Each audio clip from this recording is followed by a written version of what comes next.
Hi అండి. ఈరోజు బియ్య పిండితోని చెక్కలైతే చేయబోతున్నాను. ఈ ప్రాసెస్ ఏంటి ఎలాగో మీకు చూపిస్తాను. మీరు కూడా చూసేయండి. నేనైతే 2 కిలోల బియ్య పిండి అయితే తీసుకుంటున్నాను. వీటిలోకి కావాల్సినవి నేను చూపిస్తున్నాను. కరివేపాకు, అలాగే కొత్తిమీర సన్నగా అయితే కట్ చేసి పెట్టుకున్నాను. అలాగే పచ్చిమిర్చి, అల్లం అన్నమాట. ఇవి మిక్సీ పెట్టేయాలి మెత్తగా. దీంట్లో సాల్ట్, మనకు టేస్ట్కి తగ్గ సాల్ట్ అనమాట.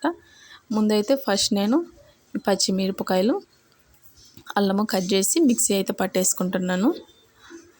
మీ కారానికి తగ్గట్టు నేనైతే ఒక గుప్పిడు అయితే పచ్చిమిర్చి తీసుకున్నాను. ఇలా మెత్తగా మిక్సీ పట్టుకోవాలి. ఇప్పుడు ప్రాసెస్ చూసేద్దాం. ఇవన్నీ ఒక్కొక్కటిగా వేసుకుంటూ కలుపుకోవాలి. కరివేపాకు వేసుకోవాలి ఫస్ట్, అలాగే కొత్తిమీర. ఇవైతే నేను పెసరపప్పు తీసుకుంటున్నాను. కావాలంటే మినపప్పు కూడా నానబెట్టేసి తీసుకోవాలి. నేనైతే 1 అవర్ ముందే పెసరపప్పును అయితే నానబెట్టి యాడ్ చేసుకుంటున్నాను. అన్నీ యాడ్ చేసుకొని ఈ మొత్తం కలిపేసి పెట్టుకోవాలన్నమాట.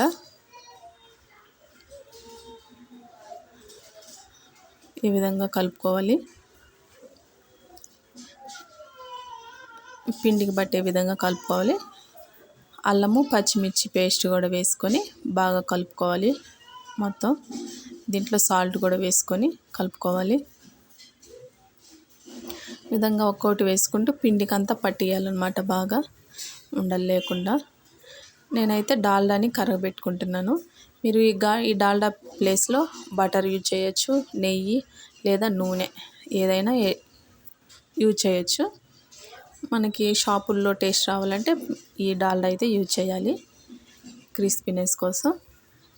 ఈ డాల్డా కూడా వేసి మొత్తం కలుపుకోవాలి. ఇప్పుడు వాటర్ కూడా కొద్దిగా వేసుకుంటూ ముద్దకు వచ్చే విధంగా కలుపుకోవాలన్నమాట. చూడండి, కొంచెంగా పోసుకోవాలి, మళ్ళీ ఎక్కువ అవ్వద్దు. ఈ విధంగా కలుపుకుంటే సరిపోద్ది. ఇవన్నిటిని కూడా ఈ పిండినంతా చిన్న ఉండలుగా చేసుకుని పక్కన ఉంచుకోవాలి. ఈ విధంగా ఉండలు చేసుకుంటూ ఇప్పుడు చెక్కలు చేసే మిషన్ ఉంటుంది కదా, దానికి కవర్లు కట్టేసి కొంచెం ఆయిల్ రాసుకుంటూ అంటుకోకుండా ఒక క్లాత్ మీద ఈ విధంగా ప్రెస్ చేసుకొని చెక్కలు అయితే చేసి పక్కన పెట్టుకోవాలి. ఇప్పుడు ఒక బాండీ పెట్టుకొని ఆయిల్ హీట్ అయిన తర్వాత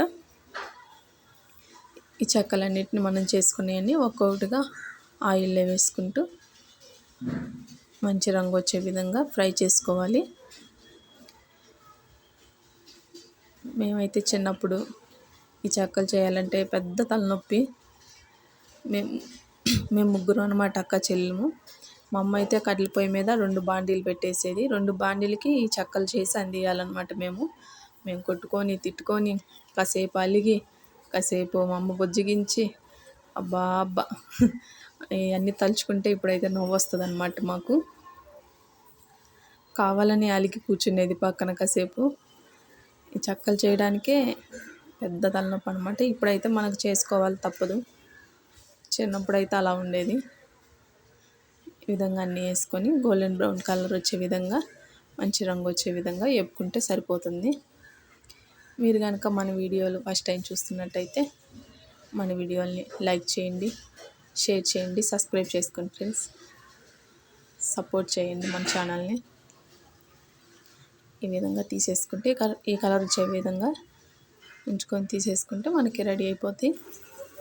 స్ట్రైనర్లో ఒక ప్లేట్లో ఇలా పెట్టేస్తే ఎక్స్ట్రా ఆయిల్ అంతా మనకి దిగిపోతుంది. ఒక గిన్నెలో స్టోర్ చేసుకుంటే మన చెక్కలు అయితే రెడీ అయిపోతాయి. క్రిస్పీగా మన స్నాక్స్ చెక్కలు అయితే రెడీ అయిపోయాయి. అంతే ఫ్రెండ్స్, మరొక వీడియో అయితే మేము ముందుకు వస్తా. బాయ్.